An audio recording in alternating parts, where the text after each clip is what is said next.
And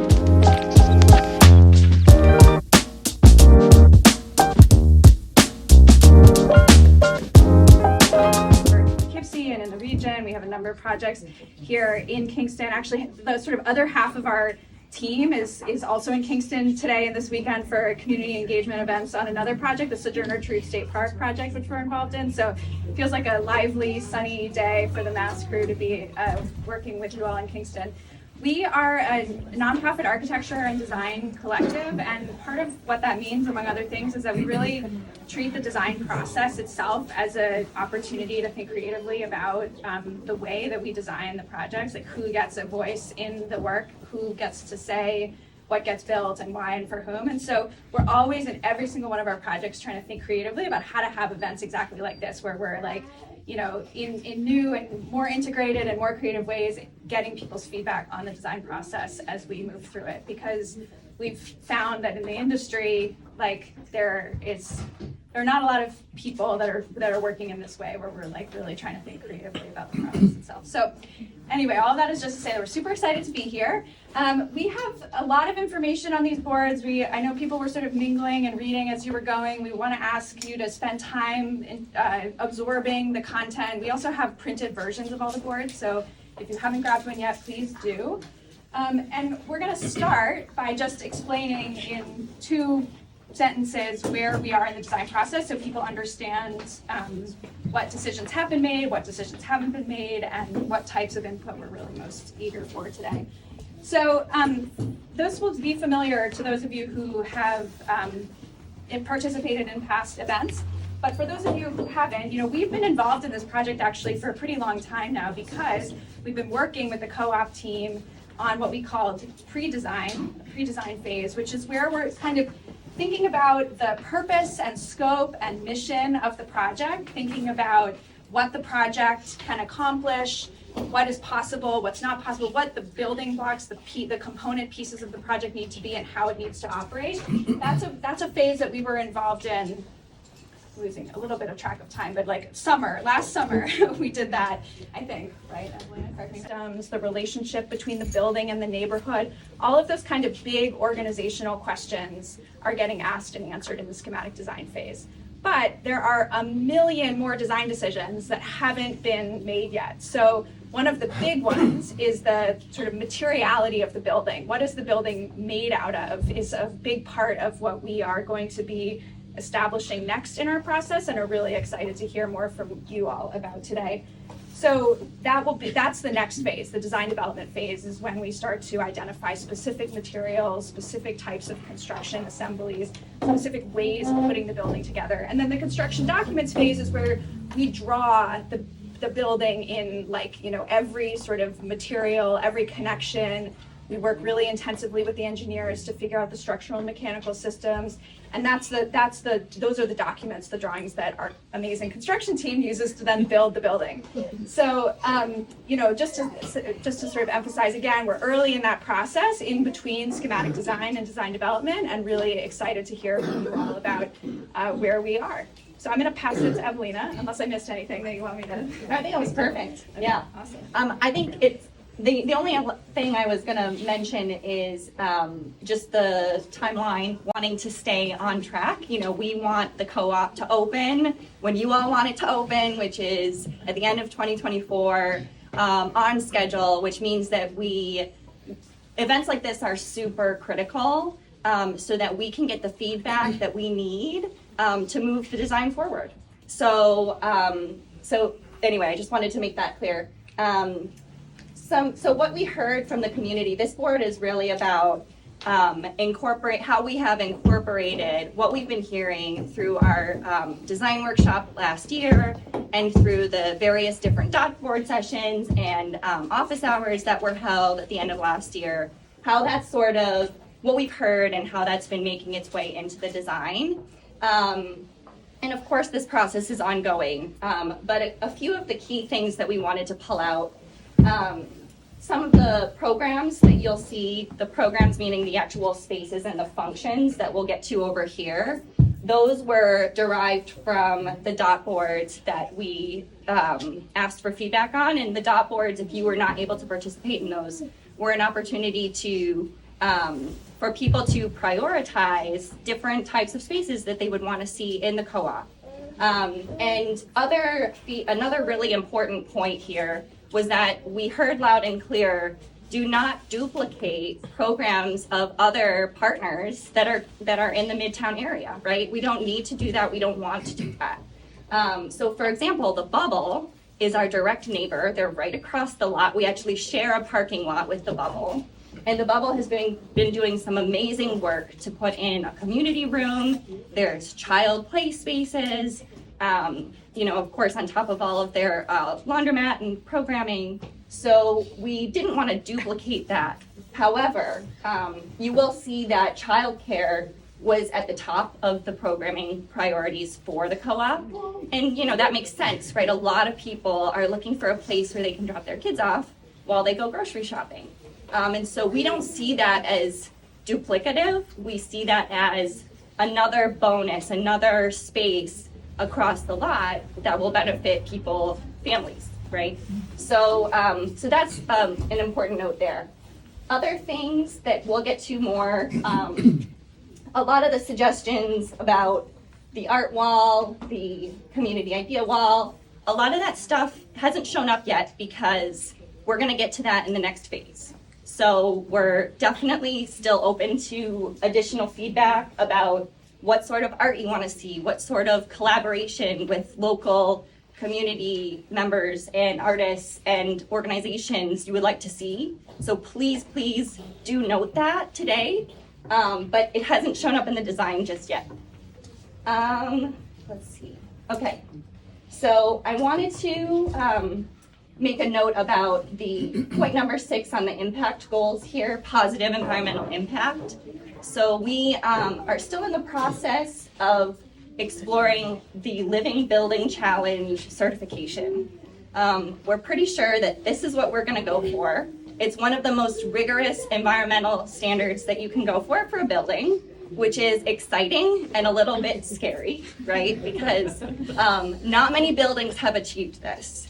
But it is something that we think and we have heard is really in line with the goals and the mission of the co-op, the goals and the mission of our organization. We're really excited to take on this challenge.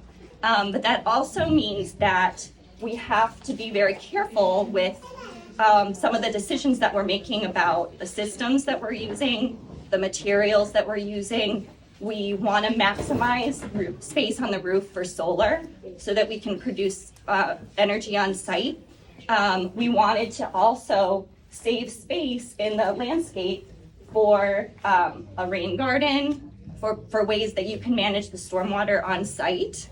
So there are certain decisions here. A lot are driven by that goal of sustainability. So can I add one thing there as so one of the things that we've learned that I actually didn't know before we started designing this project is that in terms of what's called the energy use intensity of building typologies, there's houses, office spaces, all the types of buildings that we use and live in our lives. And then way up at the tippy top of that list is hospitals and grocery stores. Grocery stores are by far, with hospitals, far and away the most energy intensive building typologies that we use in our lives. And so that makes the aspiration of really high energy targets for this project, the sustainability targets for this project, both scary, as Evelina said, and also really exciting because it puts the co-op, or it sort of positions this co-op from an architectural perspective as really an innovator, a project that is pushing the envelope of what's possible as it relates to how we account for energy use in our grocery stores. So this is a project that if and when we are successful implementing all of our sustainable strategies will be something that other grocery stores and other co-ops look to as an example. And we're really excited about that as a driver for us, as a motivator for us. And one last note before we move on, the impact goals are really important. They're not just goals, we want them to be actually measurable. So we have put these together and they were derived from what we've been hearing as well as additional research that we have an internal team at Mass that works on impact, which is basically how can we measure what this project is actually doing and make sure that it's actually doing what it set out to achieve. And so these right now are just goals, but as we move forward in design development, another one of the tasks is figuring out how we're going to measure it. What sort of, is it surveys? Is it member feedback, other ways of getting member feedback, interviews? How are we able to actually check whether or not the space is welcoming once it's open, right? Whether or not it's actually equitably accessible to people.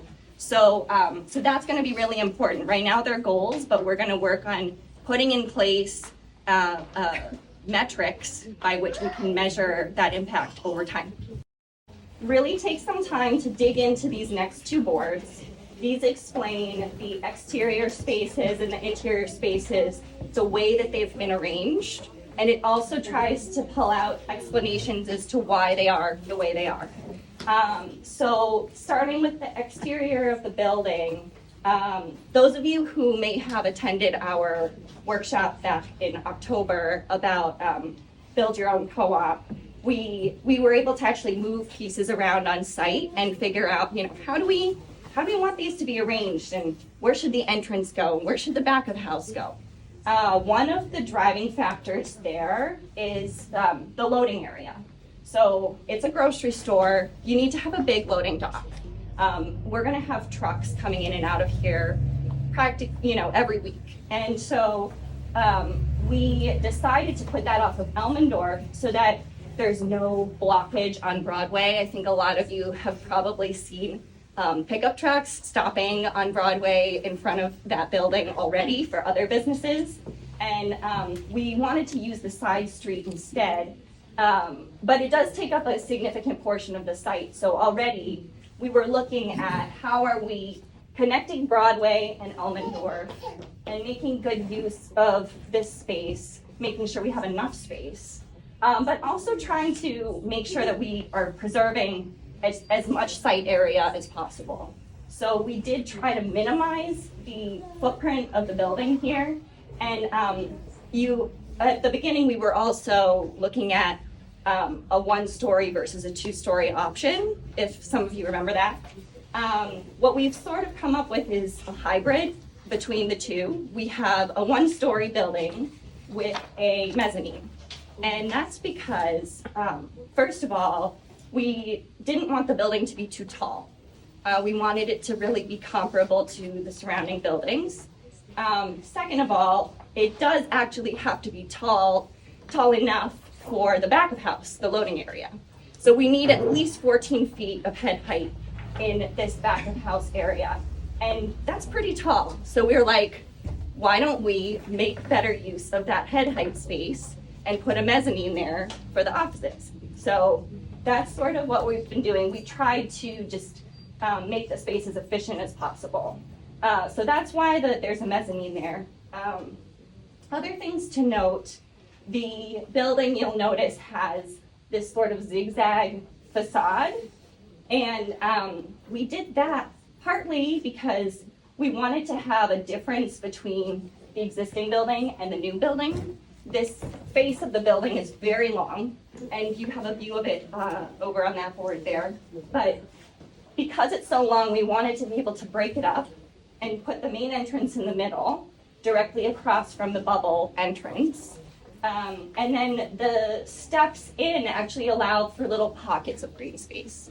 So we wanted to have, because you're staring out at a parking lot, we wanted to kind of eke out little opportunities for shrubs, grasses, trees, wherever possible. And then the back area is a large porch designed to be for seating. It can also be spill out from the community room, which is here. You'll see it over there, so that they can open a door and have additional space outside to have events or meetings. And then I already mentioned there is a rain garden planned on site to manage stormwater runoff and bike parking over in the corner closest to where the linear park or the rail trail is, and then a community garden. So those are the main aspects of the outdoor spaces. And then coming over here, I won't go through everything here. You can kind of dig in. There are a lot of spaces here. But the main thing to note is that the main entrance is in the middle of the building. It is not on Broadway. And this was actually a recommendation from our grocery consultants because we really only can have one entrance and one exit for security reasons. Because you want to be able to see when people are coming in and exiting. And because we have the addition here, we wanted to be able to unify the two spaces so that whether you're going to a community program or you're going to the co-op, you're able to enter the same way and have the same experience. But we also have a little view into the back of house upon entry so that you kind of have that transparency. And then our grocery consultants have done a really good job of laying out the store in a very logical way. So please take a look through that and just kind of see where all of the departments are. And then just so that you know how to read these boards as well, the key indicates the different numbers on the spaces, but then there are also some with a little asterisk. Those have additional information in the bubbles here. So if you're wondering what something is, it probably has a bubble. If it doesn't have a bubble, ask us. Okay. Another thing to note is the roof. I think a lot of people are probably going to be curious, why does the roof look this way? You might think if you look at the back, which is the side from Elmendorf, you might think it looks a little different. But in fact, it is one of the simplest roofs that we explored. We looked at a lot of options, but what we were trying to do was to actually just extend, and then we rotated it towards Elmendorf, because there's a little wing that juts out, and so rotated it towards that angle. And then we added little wings at the end because like I said, we need that head height in the back, right? So we turned the ends up to give us a little more space. And then we lifted the eastern portion of it so that we could get some natural light into the atrium. So in a nutshell, that's sort of what the roof is. But if you have additional questions, again, let us know. And finally, what we also really would love feedback on today is materials. So you'll notice that a lot of these elevation views don't have materials on them. At least the addition does not, right? So we would love for you to play around yourselves with what you think you would like to see there. We, of course, have our own thoughts, but there are little things lying around. There are little material pieces here that we encourage you to play around with. You can stick them on, like what you think should go there, and you can like play around with it. But we'd love your feedback on what you think the materials should be.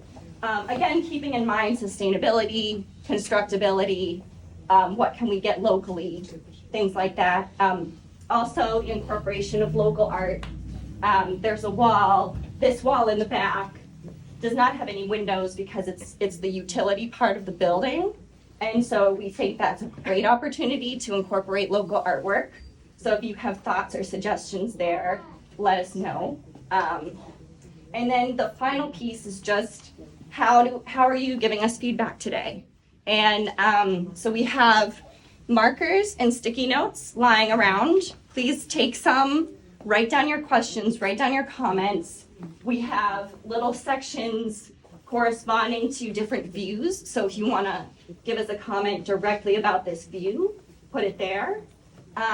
We also have those two boards in the back that have asked specific questions about the design in general and what you think. So we're gonna now answer questions, and we can do that as a group, and then when that feels natural to wrap up, we can continue to mingle and yeah, folks should hang out and write their notes, talk to us. We're around. Yeah.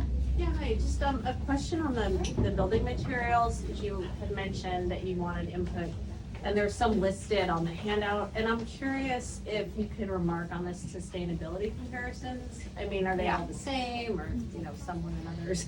No, they're not the same. And that's something that It's like we need plan to do. balance. That was a good question. Yeah, it's something we definitely need to balance as we move forward. You know, in terms of embodied carbon, wood is just the natural choice. There are other low embodied carbon options. Anything that's a natural material that doesn't require a whole lot of energy to process is going to be a good option. But we also considered that aesthetics are so critical here. One of the impact goals is limiting gentrification, which is just this massive topic, right?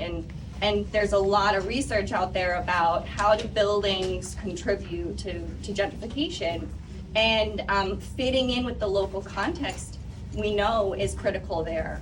And so we also just want to make sure that we're selecting materials that do feel like they fit in, and balancing that with the need for sustainability. So we'll be digging into that in the next phase for sure. But we'd love feedback more generally just about what do you think should go here? What sort of material? What are some of the key characteristics that differentiate the living building certification versus other like green buildings? I assume that is going to affect like all of the choices. That's a really good question. So the biggest. Could you repeat the question, please? Oh yeah, sorry. Thanks. So the question was about Living Building Challenge and how it's different from other green building certifications. And the main thing for me that I see is that Living Building Challenge incorporates a more broadened sense of sustainability. And what I mean by that is they use petals to define the certification. So one of them is energy, one of them is water, one of them is materials.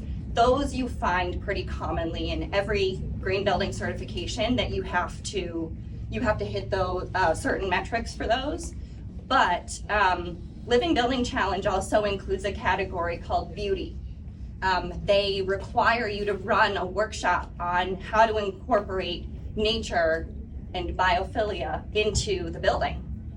So the green wall, for example, would be an opportunity for that. But we're required to host a workshop to explore those options. You don't see that in any other certification. They also have a pedal all about justice. So who are the people working on the project, in the construction process? Are we hiring local people to build this project?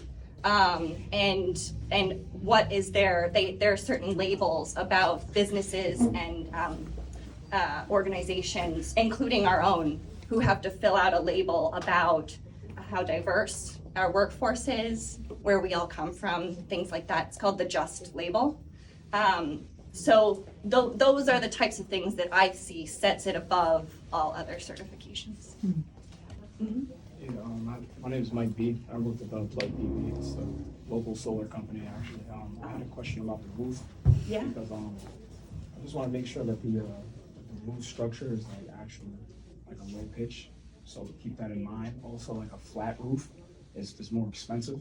Mm-hmm. So like, make sure that like obviously there's trees out of the way. Yeah.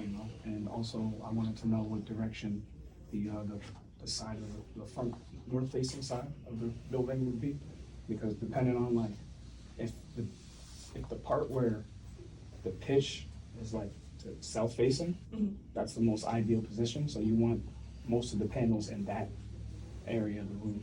Yeah. Depending on if you wanted to panel pack the whole roof or Mhm. not. Yeah, so this is the southeast. So we've shown panels on just the southeast leaf of the roof. And the pitch is actually pretty steep. Is it? Yeah, it's 4.5 to 12-ish. Yeah, so So we think that that's pretty ideal, actually. It's in a good orientation for solar. So we don't have calculations yet on how much we think could be produced, but it's a pretty decent amount. You can get in contact with me if you'd like to find out. That would be great. Yeah, we'd love your cards. Hi, yeah, I'm Katie. I was just curious if you guys have inspiration of a building that's already in existence, like a cooperative that already has this happening. One I can think of that was really inspiring when it was built was the Whole Foods in Brooklyn. They had like local people growing the food in there. They had solar panels over the parking lot. I don't know if you guys haven't fully explored. That went in to feed the car charger. I mean, it was like a local company that actually built the car charger, because they have a lot of, I guess, tech there. But I was just curious if, I mean, I know that's never been replicated anywhere. I looked it up when it happened and I thought, why would all Whole Foods not have a net zero? Or just, growing on site type of setup? Because you don't see it anywhere, which is very strange to me. I mean, it seems like a no-brainer, but I'm just curious if anywhere in the country or outside of the country, you guys have like a store, or something that's set up very similar to this, it's inspiring you, and if so, I'd like, can we go check it out, or was there anything in that part of the process that, you guys can kind of say, look, they had this, and I mean, I know the people consulting are probably like, there's this, and but just more specific on that would be great, thanks. Oh, Yeah, I don't have anything in particular. But I mean, so we work with amazing grocery planning consultants who specialize specifically in like member-owned cooperative grocery stores. So we worked with them early in the process to come up with a long list of precedents that we drew from in a lot of like different pieces of different projects. So we're happy to, we can coordinate with the co-op about what parts of that early pre-design work we can share, but they came with such an incredibly encyclopedic knowledge of like what has worked and hasn't worked as it relates specifically to like the layout of the grocery store and how you organize different departments, and all this kind of stuff was like so interesting for us to learn from and absorb during our design process, and is all informed in what we're showing here. So So we there's can, like nothing in existence anywhere that we could just look at and say, hey, look, this is an example. I mean, I'm just curious because it's, it's 2023 and it seems very slow for, the whole world to be able to be like integrating these kinds of things. It's kind of ridiculous at this point. And then things that have already been built. And I was just curious if there was anything at all that they are referencing directly, or, because I know they're consultants, so they're probably done 10 different buildings. Is there anything that they've done directly that we could just look at? I mean, I'm just curious because I like to see things like a 3D thing, something that's already in existence that could just, inform some ideas and things like that, yeah, I we think can that's definitely ask them. I can actually reach out to one of my teammate members. I'm sure a lot of them have probably done commercial properties. And stuff like that. Yeah, so I mean, the short answer is that there are lots of amazing co-ops around the country. Well, not even just a co-op, but a co-op would be nice, but just Yeah. any building, like the Whole Foods in Brooklyn to me is a perfect example. I mean, I don't know the details about it, other than it was just, a net zero building. Yeah, I think that there are different categories of precedents that we've Right. been looking at, right? Like the grocery consultants have done a lot of co-ops, and so they're drawing from their knowledge of Right. co-ops and layouts. And then we obviously are looking at precedents more for like the form and the energy usage and the materiality and things like that. But it is I would say that the way it's developed is pretty specific to this site and this project, being an adaptive reuse of an auto body shop like that. I don't know that that's been done before. I'm sure it has somewhere, but not that we were drawing from directly. Yeah. I might just add they also did a really nice local tour of the shops, and they went to Hannaford, they went to I think it's the High Falls Co-op, is that right? Yes. They, did a lot of really deep research into the trends that they saw around this area specifically, and we've also been thinking about like the Culinary Institute to inform some of the, the way that our educational nutritional workshops work. So they did a lot of really local like digging, but then they also gave a ton of examples. I just think we don't have the list or the names of them, but they definitely had a good list of that. Also, this is a building net itself. zero building as well. This is Energy Square. With solar cells in the back of the park. I have a question about, this is Kingston, which means the real estate is jumping up and down, buildings are being bought and sold like poker chips. And so there's other buildings on your lot. And the question might come up, oh, should there be a possibility, could we expand into it? So it's sort of like, you don't build that, intentionally into the design, but it's something to look forward to, being able to incorporate other stuff. Because, I don't know, I'm from the Brooklyn Food Co-op, which kept expanding so much that they had to move to another building, and I think they expanded still once they did it. So, just saying. Yeah, Positive thinking, Henry. Not even opening, it's like, when are we gonna expand? Well, you never know. We're gonna be too successful. It may have more community use than just sticking food in an accessible place. That's, Yeah. There are numerous similarities actually with their food court, for example. They do have a mezzanine where they're actually watching everything that's going on up there, which really helps a lot to have human eyes instead of cameras to see what's going on in case there's something ridiculous like someone's having a fit because they're out of avocados or something. I don't know. But Yeah, exactly. That was exactly. another reason for the mezzanine, yeah. Can you share at this point, like, how you're conceptualizing the square footage for grocery space, public space versus back of house space? Yeah, so the square footage for the grocery in the back of house was largely driven by our consultants and their experience, just knowing what do we need in order to have a viable business model. And so we knew what our minimums were, and we're actually, it is pretty tight. We really kind of fit it in. It's not squeezed by any means, but there is an excess space, let's just say. So the back of house and the grocery component were kind of set, and then what we added on to it were the community spaces, and those were, the sizes of those were largely just driven by research and precedent studies of community nutrition cooking class spaces. So the Culinary Institute, for example, and figuring out how many stations would we want and how could we fit them into a space like this.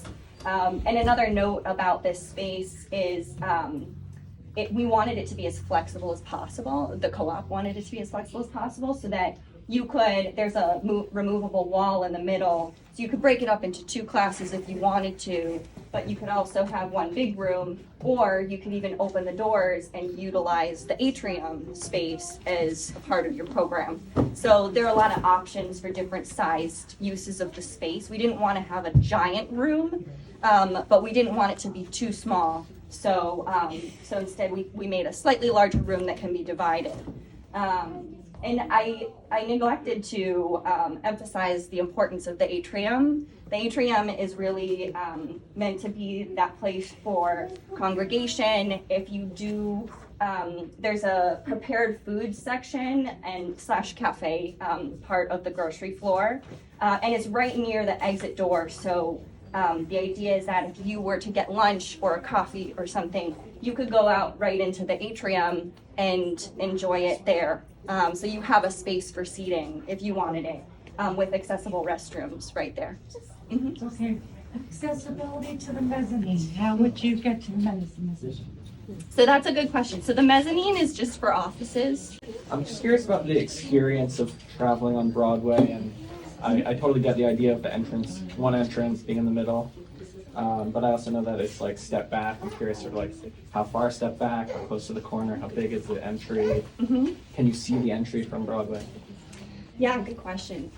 So the Broadway side, which is over on that board, we did set it back as sort of a seating area. Is that what you were talking about? Or are you talking about the entrance? The actual entry, Oh, okay. like it's So- like there's a step back, and then Right. the door is tight to that corner. It looks like. Right, exactly. So we pulled the corner of Broadway back, partly so that there's a little seating area, but then also partly to ease this corner of turning the That's more corner. like if I'm like here, can I see there? Like that's the entry, right?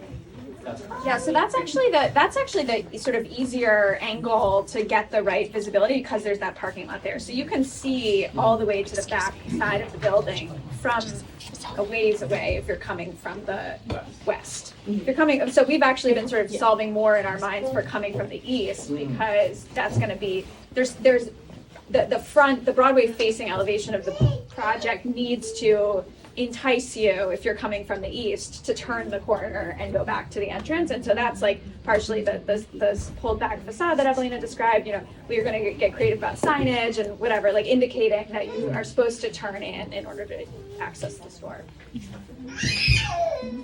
Do we know the square footage of the building yet? Yes. Do I know it? Well, so the total is going to be around 13,500 square feet, including the mezzanine, front house, back house, everything. Second thing, I've got a contact number for Bob Vittingal. He works for my company, and he's done some big ticket deals like grocery stores like that. So I'm gonna call him like after you're done with your presentation and see if I can get some more information from him. So just like talk to me, and any questions I'll relay it and we'll work together. Okay, sounds good. Thanks. I was curious about the square footage. Is there a local building that we'd be familiar with that you could compare that to? Or are we talking like a third of Hannaford's, half of Hannaford's? That's a good question. That's a good question. I don't know how. Not Hannaford's comparable to produce. Hannaford. A small fraction of Hannaford's, yeah. What's your value? It's relatively small, is all I can say. It's on the smaller end. What's more?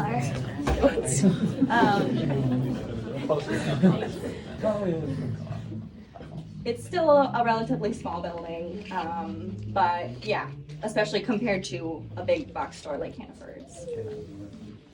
Yeah, that's a good question. We should do a size We comparison. should, That would be easy and quick to do if we were at our computers, but There's no basement space, right? Yeah. So, gonna have a few different elements to this question. So thinking about the ADA issues around, you know, the width of the aisles and that sort of thing. Having been a member at the Brooklyn, the Park Slope Cup, which is I don't know how many people feel this way. It's a nightmare to shop there. And it's crowded and dark, and especially during COVID, it was awful. And I think that, you know, they're just trying to squeeze in as much product as they can. But I'm just curious, as you did this, I'm guessing the grocery store people were involved in this, but looking at sort of capacity both for people and products and, you know, handicap accessibility. And what is that exactly? I mean, do you know sort of how many people can fit in there comfortably and shop? And is there room for wheelchairs and different kinds of accessibility? I mean, you know, the Park Slope Co-op evolved over time, so there was never this opportunity, but it's pretty atrocious in some ways. I mean, I love it, but yeah, it's not a fun experience to go. Yeah, that's a really good question. Our grocery consultants were very clear about wanting to maintain a certain distance in every aisle. You know, typical ADA accessibility, you have to have 3 feet clear for moving through. But we're dealing with a grocery store where you also have people in wheelchairs, you also have people with carts. Right. And so people loading and unloading. And the thing with volunteers, Right. I apologize for the interruption, but I think the issue that happens is you have these shifts and people just have to be there when they can be there. And so they're stocking the aisle, you know, all the time. It's not like Right. a Hannaford's where it's like a well-oiled machine or something. Right. You know, it's all good. I mean, Yeah. but it's a different situation. Exactly, and you also have opening doors, so you have to account for the distance that those are gonna be opening into the aisle. And so we were holding a minimum of, you know, bare minimum of 4 feet of distance, but practically everywhere it's 5 or 6 feet. Oh, wow. Because they were adamant that we really needed to maintain that, and I trust them entirely. It is a somewhat narrow space, you know, that's nothing that we can really control because it's an existing building, and we know that we're gonna need to add insulation, also to meet our energy requirements. So that narrowed it even further, but we were still able to maintain 5 feet clear in every aisle. Yeah, so I think we have hopefully makes for a good experience.